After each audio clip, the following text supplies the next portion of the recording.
यूहन्ना की अंजील बाब नंबर 20 खाली कब्र। हफ्ते के पहले दिन मरियम मगदलीनी ऐसे तड़के कि अभी अंधेरा ही था कब्र पर आई और पत्थर को कब्र से हटा हुआ देखा। बस वह शमऊन पतरस और उस दूसरे शागिर्द के पास जिसे यीशु अजीज रखता था दौड़ी हुई गई और उनसे कहा कि खुदावंद को कब्र से निकाल ले गए और हमें मालूम नहीं कि उसे कहाँ रख दिया।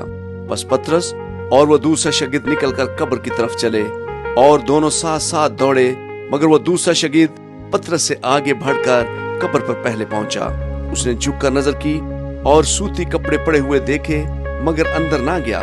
शमऊन पतरस उसके पीछे पीछे पहुंचा और उसने कब्र के अंदर जाकर देखा कि सूती कपड़े पड़े हैं और वो रुमाल जो उसके सर से बंधा हुआ था सूती कपड़ों के साथ नहीं बल्कि लिपटा हुआ एक जगह अलग पड़ा है।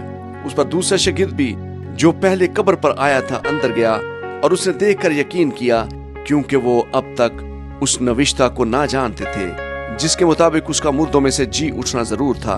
बस ये शागिर्द अपने घर को वापस गए। यीशु मरियम मगदलीनी पर जाहिर होता है, लेकिन मरियम बाहर कब्र के पास खड़ी रोती रही और जब रोते रोते कब्र की तरफ झुककर अंदर नजर की तो दो फरिश्तों को सफेद पोशाक पहने हुए, एक को सरहाने और दूसरे को पैंताने में बैठे देखा जहां यीशु की लाश पड़ी थी।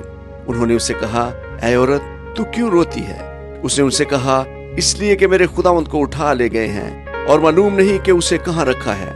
ये कहकर वो पीछे फिरी और यीशु को खड़े देखा और ना पहचाना कि ये यीशु है। यीशु ने उससे कहा, ऐ औरत, तू क्यों रोती है? किसको ढूंढती है? उसने बागबान समझकर उससे कहा, मियाँ, अगर तूने उसको यहाँ से उठाया हो तो मुझे बता दे कि उसे कहाँ रखा है ताकि मैं उसे ले जाऊं। यीशु ने उससे कहा, मरियम।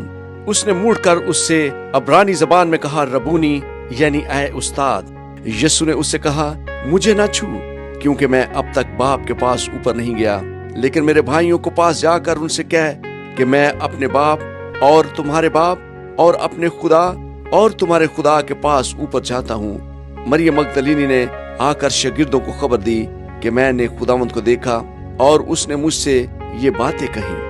यीशु अपने शागिर्दों पर जाहिर होता है। फिर उसी दिन जो हफ्ते का पहला दिन था, शाम के वक्त, जब वहां के दरवाजे जहां शागिर्द थे यहूदियों के डर से बंद थे, यीशु आकर बीच में खड़ा हुआ और उनसे कहा, तुम्हारी सलामती हो। और ये कहकर उसने अपने हाथों और पसली को उन्हें दिखाया। बस शागिर्द खुदावंद को देखकर खुश हुए। यीशु ने फिर उनसे कहा, तुम्हारी सलामती हो। जिस तरह बाप ने मुझे भेजा है उसी तरह मैं भी तुम्हें भेजता हूँ। और ये कहकर उन पर फूंका और उनसे कहा, रूह कुदस लो। जिनके गुनाह तुम बख्शो उनके बख्शे गए हैं, जिनके गुनाह तुम कायम रखो उनके कायम रखे गए हैं। यीशु और तूमा। मगर उन 12 में से एक शख्स यानी तूमा, जिसे तवाम कहते हैं, यीशु के आने के वक्त उनके साथ ना था। बस बाकी शागिर्द उससे कहने लगे कि हमने खुदावंद को देखा। मगर उसने उनसे कहा, जब तक मैं उसके हाथों में मेखों के सुराख ना देख लूं और मेखों के सुराखों में अपनी उंगली ना डाल लूं और अपना हाथ उसकी पसली में ना डाल लूं, हरगिज यकीन ना करूंगा। 8 रोज के बाद जब उसके शागिर्द फिर अंदर थे और तूमा उनके साथ था और दरवाजे बंद थे, यीशु ने आकर और बीच में खड़ा होकर कहा, तुम्हारी सलामती हो। फिर उसने तूमा से कहा, अपनी उंगली पास लाकर मेरे हाथों को देख और अपना हाथ पास लाकर मेरी पसली में डाल और बेइत्तेकाद ना हो बल्कि इत्तेकाद रख। तूमा ने जवाब में उससे कहा, ऐ मेरे खुदावन, ऐ मेरे खुदा। यीशु ने उससे कहा, तू तो मुझे देख कर ईमान लाया है।